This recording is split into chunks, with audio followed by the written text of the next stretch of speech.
In the late 17th century, Scotland was a poor and struggling nation, overshadowed by its wealthy neighbor, England. The English had global trading monopolies and colonies in America and Asia, generating immense national wealth. Scotland, on the other hand, had no overseas colonies and was excluded from English trade networks. Desperate to join the global trading boom, the Scottish Parliament passed an act to establish its own trading company. This company was called the Company of Scotland, and its goal was to establish a colony in the New World. A Scottish merchant named William Paterson proposed a bold and ambitious plan. He suggested establishing a colony on the Isthmus of Darien in modern-day Panama. Paterson described Darien as the key of the Indies and a bridge between the Atlantic and Pacific Oceans. He argued that goods from Europe and Asia could be shipped to Darien, transported across the narrow strip of land, and shipped out on the other side.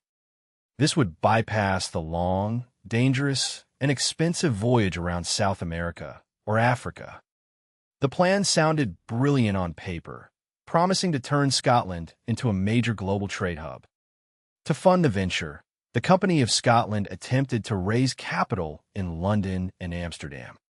But the English East India Company felt threatened and pressured King William III to block English and Dutch investments. Cut off from foreign capital, the company turned to the Scottish public for funding. A wave of patriotic enthusiasm swept across Scotland, prompting people from all walks of life to invest. Landowners, merchants, and even ordinary citizens pooled their savings to support the Darien Scheme. In total, the project raised between £400,000 and £500,000. This massive sum represented roughly half of the entire circulating capital of Scotland. The destiny of a nation was now completely tied to the success of this Panama colony. In 1698, 5 ships carrying 1,200 Scottish settlers set sail from Leith. The settlers were filled with hope, dreaming of land, gold, and commercial glory. But when they arrived in Darien, they encountered a harsh and unforgiving reality. The Isthmus of Darien was a dense, swampy, and humid tropical jungle. The climate was incredibly oppressive, and the region was infested with disease-carrying mosquitoes. Malaria and yellow fever quickly began to spread among the weakened colonists. Furthermore, the land was difficult to farm, and the soil was unsuitable for the crops the settlers had brought. The local indigenous tribes were friendly, but they had little food to spare for the massive colony. To make matters worse, the neighboring Spanish Empire claimed the region and viewed the Scots as illegal intruders. The Scottish colonists constructed a small wooden fort and named their settlement New Edinburgh. But they had no experience in tropical agriculture and quickly ran out of food and medicine. The daily death toll began to rise rapidly, and the colony fell into despair. The settlers sent desperate letters to Scotland and to English colonies in the Caribbean begging for help. However, King William III had ordered all English colonies in Jamaica and America to deny any aid to the Scots. The king did not want to provoke a war with Spain, leaving his own Scottish subjects to starve. Cut off from help and dying by the dozens, the surviving colonists abandoned New Edinburgh after just 8 months. They boarded their ships and attempted to sail home, but many died during the grueling voyage back. Unaware of this disaster, a second expedition carrying over 1,200 new settlers set sail from Scotland. When they arrived in Panama, they were shocked to find a deserted fort and graves of their countrymen. Despite the grim discovery, they decided to rebuild the colony and clean the jungle. But they faced the same deadly tropical diseases and starvation that had destroyed the first group. In addition, a Spanish fleet and land army arrived to lay siege to the struggling settlement. Outnumbered, diseased, and starving, the Scottish colonists surrendered to the Spanish in 1700. They were allowed to leave with their lives, but the Darien Scheme was dead. Of the thousands of settlers who sailed to Panama, only a tiny fraction ever returned to Scotland. The financial cost of the disaster was catastrophic, wiping out half of Scotland's national wealth. Landowners were bankrupt, merchants were ruined, and the entire Scottish economy collapsed. The country was left destitute, with no credit, no industries, and a desperate population. The English government saw this economic ruin as a perfect opportunity to achieve its political goals. For years, England had wanted to merge Scotland and England into a single kingdom. But the Scottish Parliament had resisted, fiercely guarding their independence. Now, England offered a massive financial bailout to rescue Scotland from its self-inflicted ruin.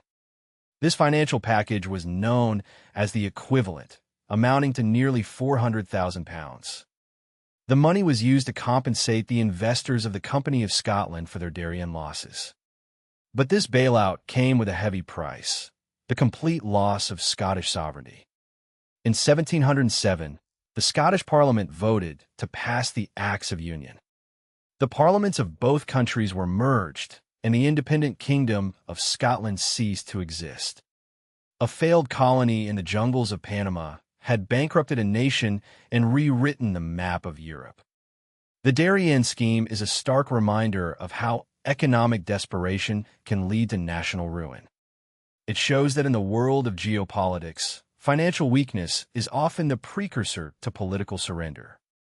William Paterson, the promoter of the scheme, had ironically been a co-founder of the Bank of England. His financial genius in London failed him completely in the tropical environment of Central America. He lost his wife and child to disease during the first voyage, returning to Scotland a broken man. Scotland's trading efforts were also severely hindered by England's strict navigation acts. These laws banned Scottish ships from trading directly with English colonies, choking Scotland's commercial growth. This restriction is what pushed the Scots to take such a massive risk in Panama. The cargo they brought on the first voyage was completely unsuitable for the local market.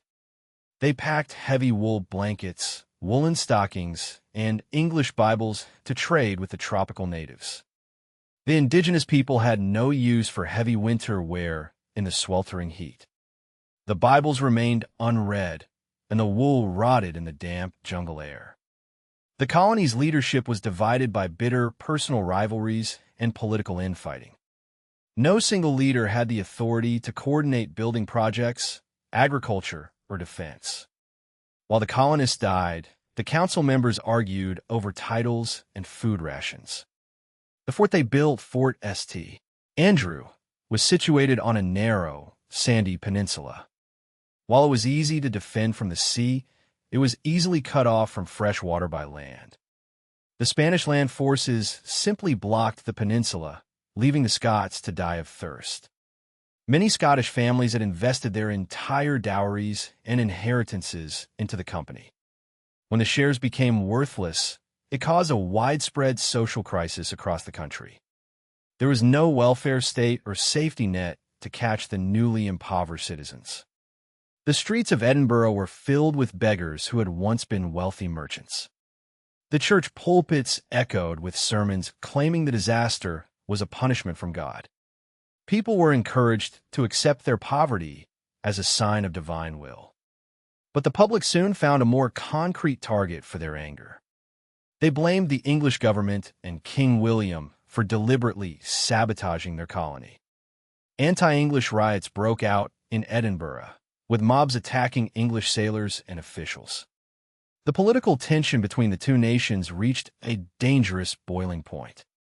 Some Scottish politicians threatened to choose a different monarch to succeed the king. This threat terrified the English government, who feared a hostile Scotland on their northern border. England realized they had to control Scotland's foreign policy at all costs. The economic collapse of the Darien Scheme gave England the leverage it needed. English agents used large sums of money to bribe key members of the Scottish nobility.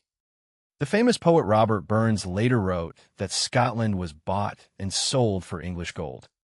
The Acts of Union were signed not out of mutual friendship, but out of financial surrender. The equivalent money paid off Scotland's national debt and compensated the Darien investors. In exchange, Scotland surrendered its parliament, its independence, and its crown. The Union created the Kingdom of Great Britain and opened English trade to Scottish merchants. While the Union eventually led to economic prosperity, the loss of independence remained a sore point. The memory of the Darien Scheme is still discussed in modern debates over Scottish independence.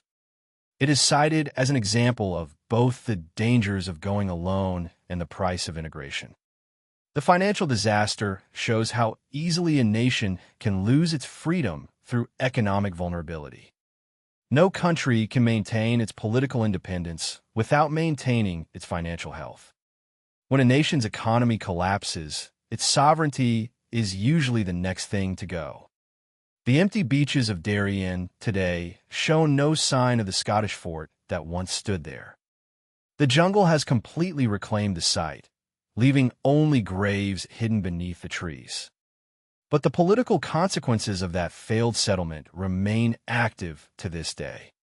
The map of modern Britain was drawn in the swamps of Panama over 3 centuries ago. This historical episode proves that economic forces are the true drivers of political destiny. Every political empire is built on a foundation of stable finance and sound money. When that foundation crumbles, the entire political structure comes crashing down. The Darien Scheme remains the most expensive colonial failure in British history. It stands as a warning to all nations about the dangers of speculative debt and overleverage. The tragedy was compounded by the fact that the King of England was also the King of Scotland. Yet King William chose to protect English commercial profits over the lives of his Scottish subjects. This royal betrayal left a deep wound in the Scottish national memory that never fully healed. When the equivalent money arrived in Edinburgh, it was transported in large wooden barrels under heavy military escort. Angry mobs lined the streets, shouting curses and throwing stones at the carriages carrying the money. They believed their leaders had traded the country's freedom for personal payouts. The Union of 1707 was initially highly unpopular among ordinary Scots. But the economic integration that followed eventually transformed Scotland from a poor outpost into an industrial powerhouse. Glasgow became the second city of the British Empire, built on the trade that Darien had failed to capture. Yet, the debate over whether the Union was a rescue or a conquest continues to divide the nation. The story of Darien is a powerful lesson in the harsh realities of global trade and national ambitions. It shows that a nation's dreams of empire can easily turn into a nightmare of debt. For the Chronicle, this is the story behind the money. If you enjoyed this journey into financial history, please subscribe and share your thoughts in the comments. The collapse of the colony also had a profound effect on the geography of trade in Panama. The trade route Patterson envisioned was eventually realized by the construction of the Panama Canal. But that canal was built with American steel and machinery, not Scottish sails. The dreams of the Scottish merchants were simply 200 years ahead of their time. Their failure showed that a great idea, without the proper resources and technology, is doomed. In the decades that followed, Scottish merchants became the most active builders of the British Empire. They ran trading posts in India, built railroads in Canada, and managed banks in Australia.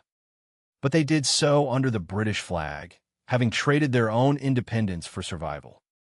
The Union created a global superpower, but it began with the tragedy of Darien.